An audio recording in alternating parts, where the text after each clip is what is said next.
शांति प्रिय आत्मन। आज हम ईश्वरीय ज्ञान की श्रृंखला को आगे बढ़ा रहे हैं और समझने की कोशिश करेंगे कि इस सृष्टि चक्र में धर्मों की स्थापना कैसे होती है और कौन करता है। सृष्टि चक्र में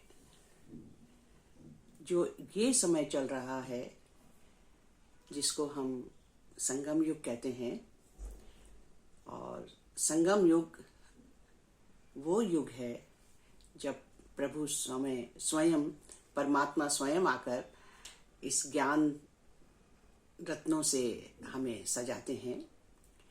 हालांकि ईश्वरीय ज्ञान को समझना जैसे कि हथेली पे पारा नहीं रख सकते, पारा टिकता नहीं है, इस तरह से ये ज्ञान भी ग्रहण करना इतना आसान नहीं है। केवल परमात्मा हमारी दिव्य बुद्धि का ताला खोलते हैं और हम इस ज्ञान को ग्रहण करके अपना जीवन का कल्याण करते हैं, विश्व का कल्याण करते हैं। इस वक्त स्वयं परमात्मा जो कि कल्याणकारी है, इस कल्याणकारी संगम युग में आकर हमको ज्ञान देकर पतित से पावन बना रहे हैं। तो देखते हैं कि संगम युग में परमात्मा हम सबको पतित से पावन बनाकर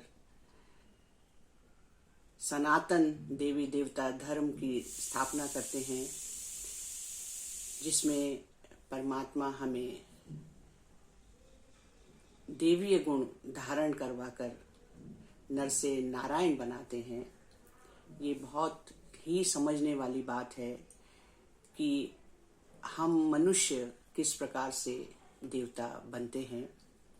जब हम इस संगम युग में आते हैं, माने परमात्मा से जुड़ते हैं, परमात्मा का ज्ञान हमें अच्छा लगता है। सबसे पहले सुनना ही अच्छा लगता है। यदि सुनना ही नहीं चाहेंगे तो समझना तो दूर की बात है। इसलिए ये परमात्मा करोड़ों में से भी किसी को चुनते हैं और उनको ये ज्ञान सुनना, समझना, धारण करना अच्छा लगता है, क्योंकि वो आत्माएं पहले भी सतयुग में थी, तभी उनको ये ज्ञान समझ में आता है। और जब हम कलयुगी संस्कार में हैं, उसके बाद इस ज्ञान को ग्रहण करके जब हम संगम युगी ब्राह्मण आत्माएं बनते हैं, परमात्मा का ज्ञान ब्रह्मा के मुख से सुनकर, धारण करके, आचरण करके हम ब्राह्मण कुलभूषण आत्माएं बन जाती हैं। ये ब्राह्मण कुलभूषण आत्माओं का जन्म मरजीवा जन्म है।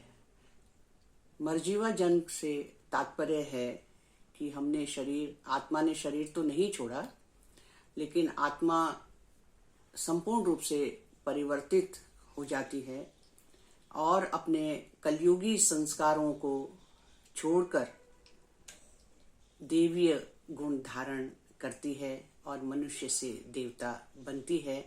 और यही देवता जब पहले मुक्ति धाम में शरीर को छोड़कर, क्योंकि आत्मा ही परम धाम जाती है, अपने घर जाती है, जहाँ ले जाने के लिए परमात्मा स्वयं हमको पतित से पावन बनाकर पहले अपने घर ले जाते हैं, परम धाम, शांति धाम, मुक्ति धाम में ले जाते हैं। और उसके बाद हम लोग आत्माएं जीवन मुक्ति में आती हैं। जीवन मुक्ति माने जीते जी मुक्ति का हम अनुभव कर सकें, माने देवीय गुण में, सुखों में, अथाह सुखों में, स्वर्ग में, वैकुंठ में जो आत्माएं रहती हैं, जिनको देव आत्माएं कहते हैं, वो देव आत्माएं हम सतयुग में जाकर परमात्मा हमको सतयुग में ले जाते हैं। तो सतयुग में केवल एक ही धर्म होता है, जिसको कहते हैं सनातन देवी देवता धर्म। एक धर्म है, एक राजा है, एक ही नियम है। जनसंख्या बहुत कम है, लगभग 9-10 लाख के करीब। प्रकृति आपकी दासी है। सब कुछ आप सुखों ही सुखों में हो, दुख का नाम निशान नहीं है। और जो ये ज्ञान हमें संगम युग पर मिला है, वो ज्ञान भी नहीं है। केवल इस समय जो आत्माएं पुरुषार्थ करती हैं, उसकी प्रारब्ध भोगते हैं। और देवकुल की आत्माएं अथाह सुखों में, संपूर्ण सुखों में, संपूर्ण निर्विकारी, सर्वगुण संपन्न, 16 कला संपूर्ण आत्माएं अपना जीवन यापन करती हैं। सतयुग और त्रेता में